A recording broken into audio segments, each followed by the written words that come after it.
Hi,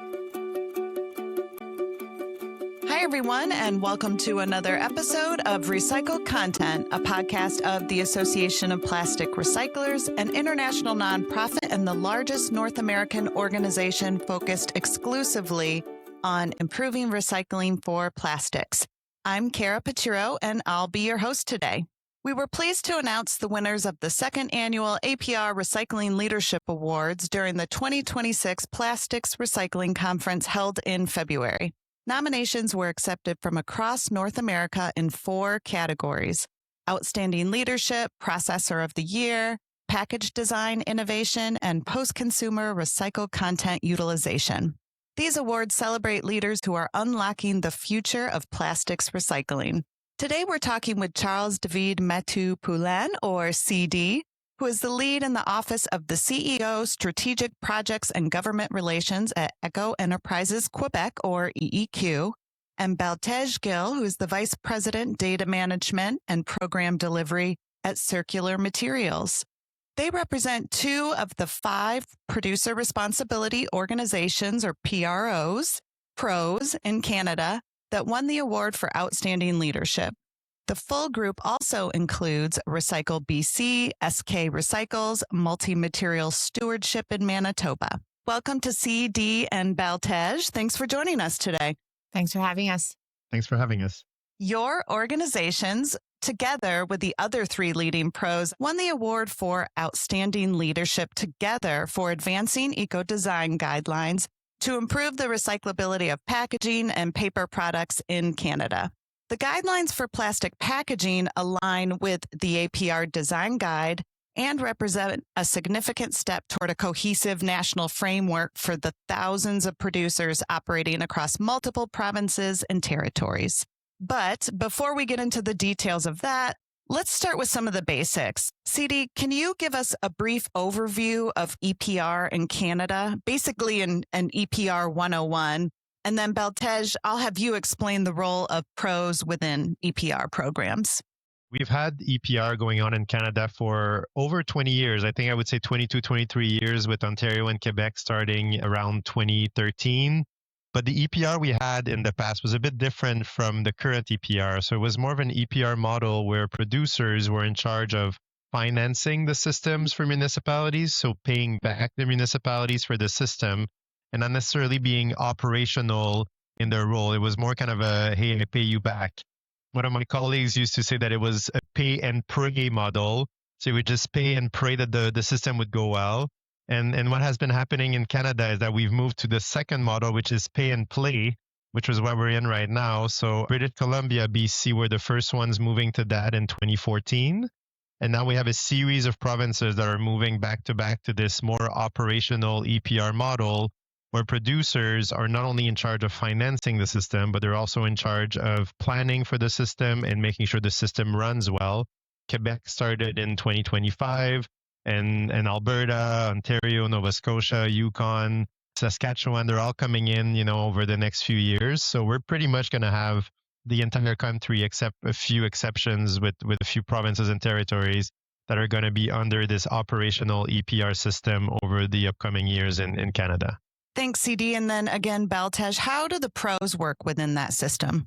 Yeah, so the pros, we play a supporting role when we're talking about EPR in Canada to help our producers meet their regulatory obligations. So it's funny, the way I describe it is think air traffic controller. And I think CD uses, a symphony, someone who's kind of overseeing that. But it's while producers remain accountable under the EPR program, pros act sort of as a liaison that helps manage the compliance on their behalf. This includes organizing the collections, sorting, processing of designated material, as well as handling the reporting, performance tracking, and regulatory interactions. So we're that conduit in between the regulatory bodies and the government, and helping the producers with their obligation for EPR across the country.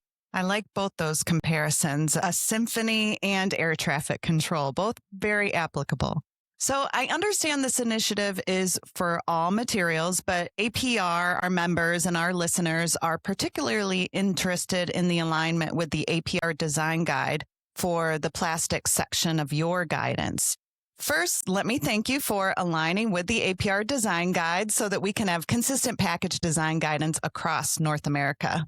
Well, thank you. And thanks to you also and all of the team at APR for all the great work and counsel and advice that they're giving us over the years over these guidelines. And I know these collaborative efforts can take a lot of time, so it's been great working with everybody. CD, can you walk us through the history of eco-design at EEQ and what challenges or opportunities led your team to develop the first version? And what did that early vision look like? Yeah, so eco-design and all the conversations around recyclability have really been important for EEQ for almost 15 years. I think very early on, we realized the importance of helping our producers changing their package design and the influence it had on the performance of the system. So over the years, we've had events, we've had a lot of training. We've built a team here at EEQ of like 4 to 5 people that are daily talking to producers and trying to help them move towards more recyclable or better packaging. So really when the whole process of guidelines started maybe 2-3 years ago, it was really kind of a natural step. A lot of people were asking us, hey, the training is great, but like, we have a document that we could look at that we could keep going through that everybody could, use. So the first guidelines came out in July 2024 for the province of Quebec at EEQ, and really it was for multiple materials. You mentioned earlier there was a section on plastics, there's a section on paper, there's a section of metal. And really the goal is to tell people what are the key steps that they could do on their packaging, but not only the main packaging, but the labels and the components and the formats. So very kind of broad approach. So that one came out in 2024. We did some updates in 2025, including some updates that were related to some of the APR changes on the plastic section, because obviously you guys do a great job of changing it, whenever there's new innovation and developments in technical aspects. So we try to follow that. And that's where in 2025, we arrived with our new and final version. That's the one that's currently available. And I think that's when the other pros in Canada kind of were like, hey, this is great. Like, how can we work together? And that brings us to today. Great to see that you could all work together and, of course, a natural fit to work with APR on the plastic section. Since EPR is regulated separately by each province, Baltej, can you tell us how you all came together and decided to focus on establishing national guidelines?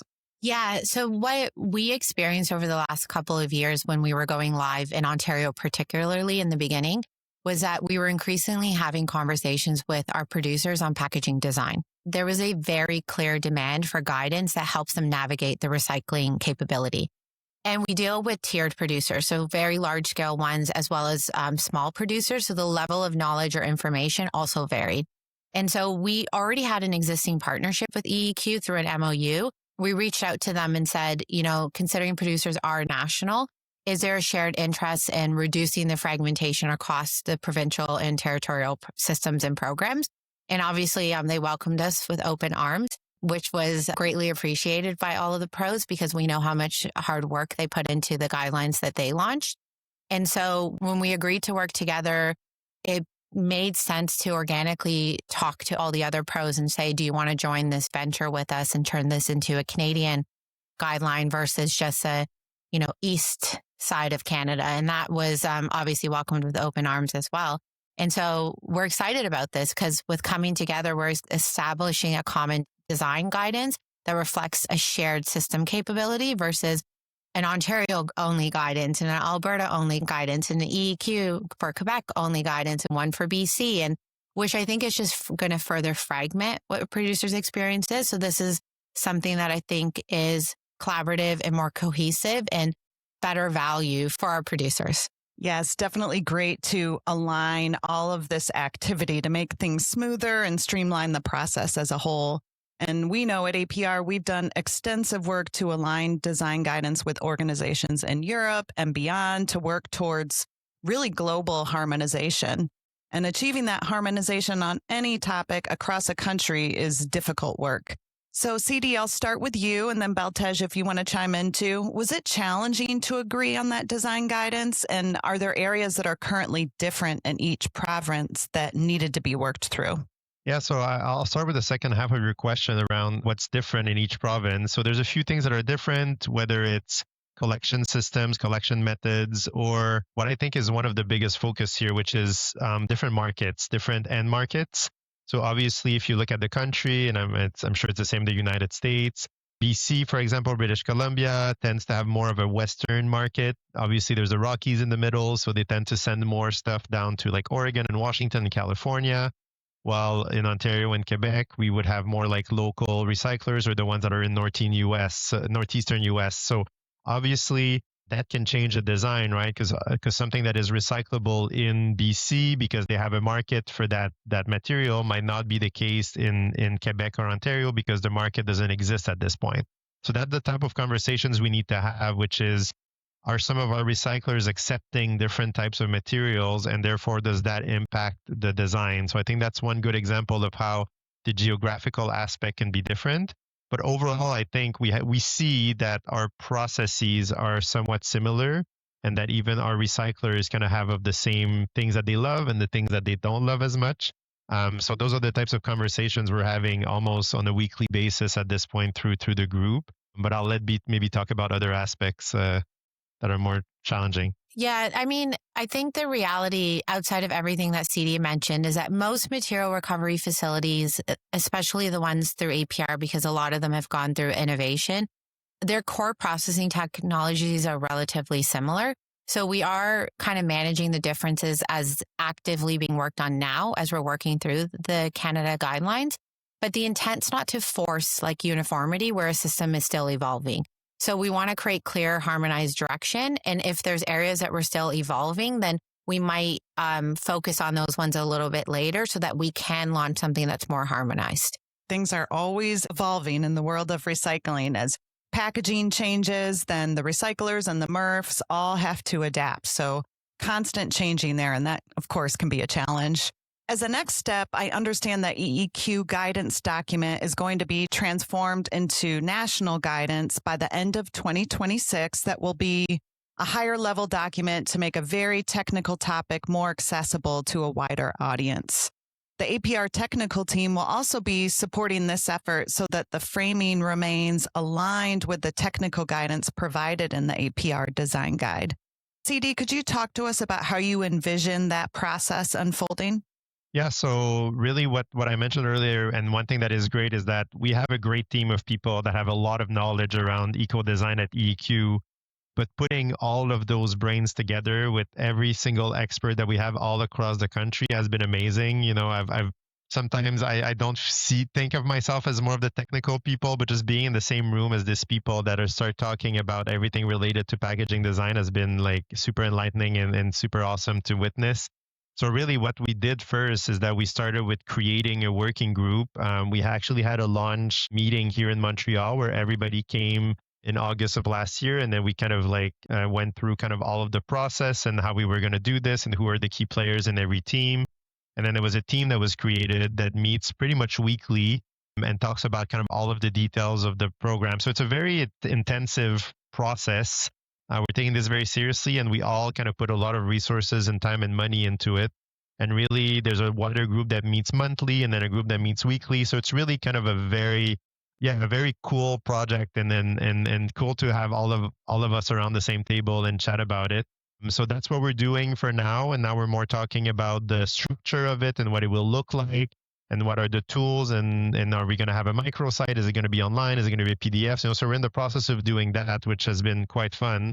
But I think the real fun is about to start when all of these brains are going to get together and go through every single section and say, okay, like, what do we want to see on the plastics HDPE section? And do we agree on this? And is it different in each province? So I think that's where we are starting to be able to come out with something by the end of the year. So that's kind of where we are at this point. But yeah, very exciting times ahead.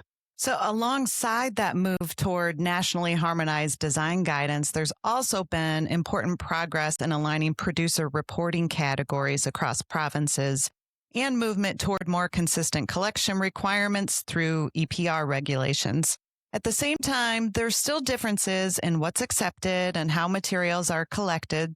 With that in mind, and as more materials like flexible plastics begin to be included, Baltej, talk to us about where has alignment been most critical and where do you still see key gaps or challenges? So where alignment's been critical or that we've celebrated, one of the biggest ones was aligning on producer reporting categories, which was a very difficult one to embark on because where there's differences is each provincial or territorial program has its own EPR regulation. And so the reporting requirement or what's in an EPR program differs. So some provinces have a deposit return system, some don't. And then the definition of what is in the deposit return system also differs. And so what you're reporting in EPR, what you're not, is far more difficult to manage. But what we ended up doing as pros getting together is agreeing on a harmonized list that producers would see and that we would aggregate in the background or disaggregate to report to our regulatory requirements. So it's consistent for producers on the onset when they're looking at it, but there's definitely provincial inconsistencies. What else is really exciting is that we are all collecting the same items. Some have started, some are starting, and we're learning from each other. So like Quebec started collecting flexible plastics last year. We started this year in Ontario. We'll start in Alberta at the end of this year. BC started in a very different way than we did through their depot return and their pink bins. But that's some of the areas that we're not sure how we're going to harmonize, which is the source of collection. Are we always going to do everything curbside? Because some of that is part of the regulation and some of that is a preference for quality and the type of material coming in. But, the design guides, the producer reporting categories, what we're collecting, where we can harmonize, where we can collaborate, that has been our number one goal. And that's really what we're working on. And I know there's other things that CD eventually will probably want to share as well, but that's probably the biggest thing is collaborate where possible, deal with the administrative burden on our side as a pro. And then where we can't, try to figure out how to communicate that effectively to everybody and to help get them to know the right place to get that information so the most relevant data is available. Anything to add there, CD?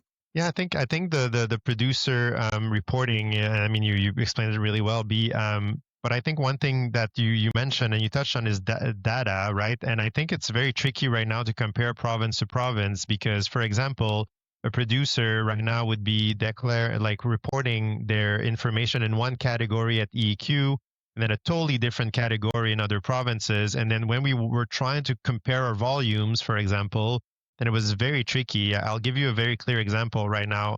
If you are doing a flexible polypropylene PP bag, well, right now at EEQ, you report it into the PP category, which has both rigids and flexibles. While if you have a PE flexible, you would have a separate category for PE flexible and then a rigid PE category. So for example, we have no idea how much flexible PP is on the market because it's kind of like aggregated with the other category. So just by doing that and creating more categories and making sure that we're aligned, it's going to be much easier for us to see is there as much, flexible PP in BC and in Quebec? Sometimes it's interesting to see some of those differences depending on our producers too. They don't put the same stuff on the market. We don't always have the same producers. So I think the data management aspect of it on a federal level, on a Canadian level, is going to be very interesting and also very interesting for our federal government who were thinking about doing, some regulations on recycled content, on labeling, there were some plastic bans. There was a lot of noise around plastics, a few years back. But I think the fact that now we'll be able to gather all of this information, this data from the provinces and have a kind of a more federal vision of what's going on with plastics is also going to help better policy both at the provincial and the federal level. So I think that's one thing we shouldn't underestimate in what we're doing. Yes, we're helping the producers, but at the same time, we're also helping kind of the entire system by providing more accurate and more comparable data. Yes, the data is so important. You're all collecting the same items, but it's a wide range of materials that fall into all those different categories. So I can see where aligning all of those is a challenge. And also ensuring that they can be properly sorted for recycling is critical. So while design plays a key role in enabling effective sortation and maximizing yield, it's equally important to have the right technology in place at MRFs. Baltej, can you tell us about the investments you've made to improve sortation capabilities? Yeah, a lot of the investment decisions that we've made has been focused on maximizing recovery at the MRFs. We call them PCFs, but I think that's specific to Ontario. So we've done significant investments in modern recycling infrastructures. There's 4 new greenfields that have been built or are fully commissioned. Some are still in the midst of being built. On top of that, we've also done a lot of investment to existing brownfield MRFs that we would have contracted with. And the intent with the greenfield, as an example, was to build facilities that were intentionally designed with advanced sortation technologies from the onset. And so we want to focus on including enhanced optical sorting in these facilities. The system's laid out to optimize higher capture and material quality. And so this has allowed us to address like capacity constraints that we would have in key regions when we're thinking of, for example, out east, and then improve sorting accuracy across a broader range of materials to help reduce residue. We've also invested in these greenfields with capacity to grow. Because there's a lot we don't know, with the EPR regulation, there's new materials that we're collecting that historically have never been collected through the municipal programs. So there's a lot of unknown. And so we're not 100% certain on what additional investments are going to be required and what additional technology or enhancements are going to be needed at these facilities. So we've left that room to allow us to grow within those existing investments that were made, which we're really excited about. How we're going to be able to improve the quality of the marketability of the recycled commodities. Yeah, Kara, you mentioned earlier, and I think that's a very good point, like how the evolution of packaging design has changed. But we're talking about packaging design. Yes, we're also talking about materials themselves. Like my background, I come from the printing industry and the paper industry. And obviously when MRFs were built in Quebec 30 years ago, they were built with a lot of paper. You had magazines and you had flyers and newspapers. And that's what they were built for. They were built for those fibers. Now, a lot more cardboard, a lot less, mixed paper, and then a lot more plastics and a lot more flexibles. So obviously, that's the joy of building new MRFs, is that we can build them with the current mix of materials that's coming in. But we do have, 21 historical MRFs in Quebec, and obviously we've had to work with them. It was part of the regulation in Quebec actually that we had to work with the current MRFs that were on place in the province. So obviously trying to get those to adapt, to invest. Sometimes, we have issues because the building has, cannot be switched around and the flows cannot be switched around. So it's a lot of, we have a great engineer team that's trying to help them. But obviously, as B mentioned, we did have a brand new MRF that was built in Montreal, probably one of the biggest MRFs we have around and one of the newest ones in Canada. We're very excited about that one opening right in January when we started with EPR. We have a new one coming in the Eastern Townships, and that one MRF will replace 3 older MRFs, right? So that's the types of things that I think can happen through EPR. Now that we took over the system, we saw the kind of lack of investment that has happened in MRFs over the past 10 years. And I think that's one of the big push of EPR and the regulations and the targets, is that we're really bringing up the level of the MRFs to where they should be, so that we're able to give a second life to all of these materials that are put on the market. Great lead into my next question about sortation at the MRFs. You mentioned that, packaging has evolved and the MRFs were built a long time ago to handle a certain type of packaging that has really evolved and changed over the years. So I'll start with you, CD, and then Baltej. Feel free to chime in. From your perspective, how important is package design to maximizing sortation and achieving recycling targets?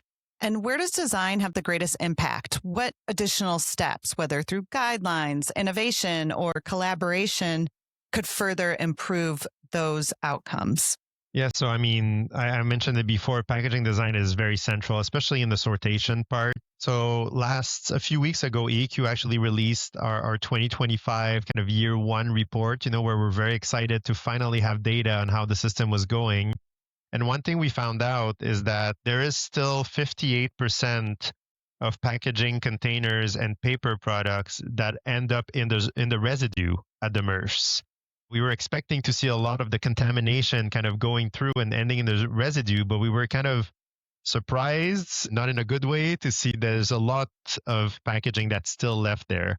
So obviously that means that there's issues of capture at the MRF, and this can be linked to what we just discussed, which is, should we have more innovation on the capture, and the equipment at the MRF?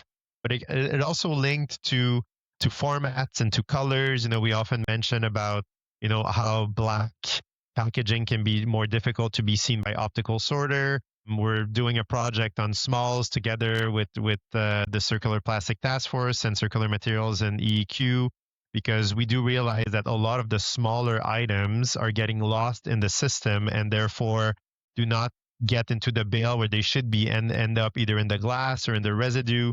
So obviously, yes, it's about material, but it's also about formats and color and labeling and, like the caps on bottles, it's a very complex system. And I think that's where design is interesting. And that's where our guide is trying to go. Yes, we have those big, things of like make it monomaterial, of course, and like reduce packaging in general. I think everybody kind of understands those big concepts. But I think when we go and we look at a package, we have to go much, much more granular in how this package reacts throughout the system. And I think that's where the design guidelines of APR are great. And I think that's where ours are trying to go also, which is give a little bit of a wider range of tools to the producers to help with sorting. Yeah, I don't know if you have anything to add. AI, I know we haven't talked about AI yet. No, yeah. We have talked about AI. I think sometimes what gets lost in design is the number one the number one factor that feeds into sortability. And so if you're adding in a design feature that interferes with optical sorter, it's not going to go where it needs to. And so in order to recover a material, it needs to end up in the right home. And so you can't have these materials just, plastics ending up in paper or whatever it may be, because that becomes a contaminant, it becomes residue. It's not going to go where it needs to. And so I remember when we went and visited a few reclaimers, there was one in particular that told us a story. A new package material appeared out of nowhere. We knew the producer had done tests in isolation at one MRF, but I don't think they looked at it from a scalability. So it worked at one particular MRF from sorting, but they didn't think that maybe not all of the facilities have the same level of technology. And their facility ended up being shut down for 2 weeks so they can account for this new material type to be able to sort it. And that's the impact that design has. So until you can understand scalability and sharing design, because I think design is one of those best kept secrets, but there is a value of being able to share it when it comes to recycling. It's a big one. But I think education is key. That's definitely something we need to work on, which is the hopes of this guideline in partnership with APR, but also the fees. We at CM and RecycleB, CM, MSM, and SAS Recycle, we don't have eco-modulation built into our EPR mandate like EEQ does, but we are working on updating kind of our fee methodology to look at the net cost of all the materials based on their actual cost to the system. So how much does it cost to sort it? Do we have to add in extra optical sorters for something? Do we have to manually sort something out? So that should have a higher cost. And then what we're doing now is taking it to the next level, is applying the revenue cost based on the value of that material in the market. So if there's a multi-layer that doesn't have any value, but a mono material does, then that mono material should get more value of that commodity than that multi-material would. And so those are just other things that we're working on or we're talking about actively implementing to help influence design decisions and help influence really moving towards the right decision when it comes to circular economy and what the purpose of EPR regulations are. Finally, to wrap up today, EPR has proven to be a powerful tool for improving recycling outcomes and driving better package design. Looking ahead, and Baltej, I'll start with you, and then CD, want to hear from you as well. Where do you see the biggest opportunities for EPR in Canada? Obviously, collaboration is a big one, but what I was thinking about for this question particularly is we're all seeing what's happening in Europe and parts of the US when it's coming to plastics. And so I think EPR in Canada, there's going to be a big growing focus on post-consumer recycled content, and really interested to see where that's going to land. And the focusing and strengthening on domestic plastics and packaging markets is going to be a big one that I think we're excited to be a part of that journey and trying to solve that problem. But at the same time, without forgetting, EPR gives us a real opportunity to improve how we engage with residents. And so I think there's a lot of opportunity for us to help our residents better understand the truth about recycling. So what works, what doesn't, and why. design is great, but if our residents aren't putting it in their bin and in the right bin are contaminating, that's not going to help as well. And so I think those are two bookends of the equation that I'm really excited about, because everyone's talking sortation, but we do need to think of end of life, and we do need to think of the resident behavior. And because we can influence those as pros, I'm excited for those two big conversations. Yes, two very important things, and PCR mandates are key within APR. We focus a lot on supply, but we have to find markets for that material too. And the producers have to be committed to design for recyclability and also using that material again. And then you mentioned education. I'm glad we brought that up as well. CD, you mentioned a lot of things about when people are putting things in their program, like caps on. I think that's a huge one that we see a misconception about, where people think either caps aren't recyclable or they can just throw them in loosely and then they won't get recycled. So two big opportunities there, of course, Baltej. And what do you think, CD? What are some other opportunities? Yeah, I wanted to touch on education, so I'm glad you did, B. I think you hinted at eco-modulation and saying that EEQ was a little bit different. So I think that's one thing that's really important for us, and I think it hints to at the PCR mandates. So EEQ is one of the only jurisdictions in the world where eco-modulation is part of our bill, of our regulation. So really what we're building right now is our new fee setting methodology, which will include eco-modulation. So for example, if somebody is using recycled content, then could we lower their fees because they are creating this end market? If somebody is using local resins versus imported resins, could we use that as a way to reduce their fees? So we're trying to be very creative in how we can kind of help stimulate some of the markets in North America through our fee setting. And I think that's going to be a fun part that's coming in the next few years for us.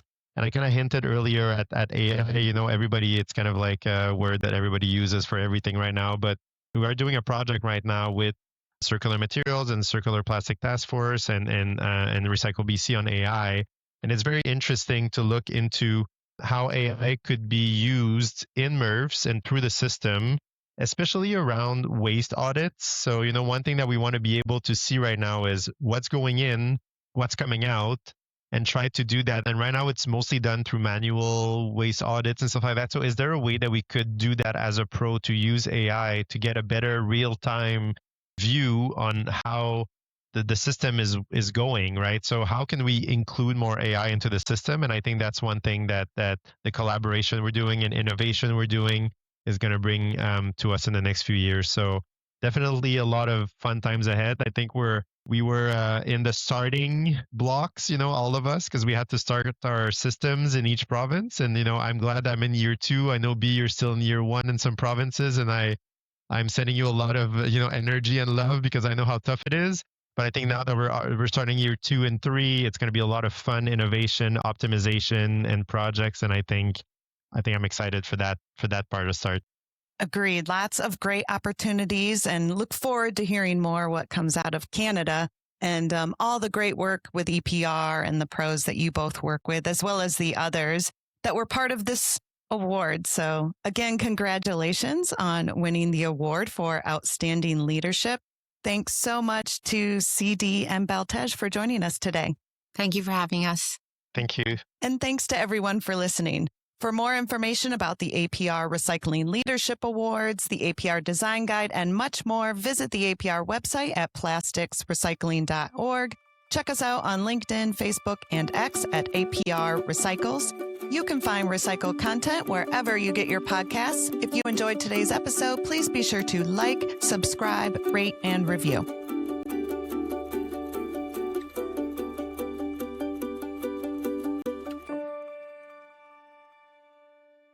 This podcast was recorded in the studios of Policy Resolution Group, Washington.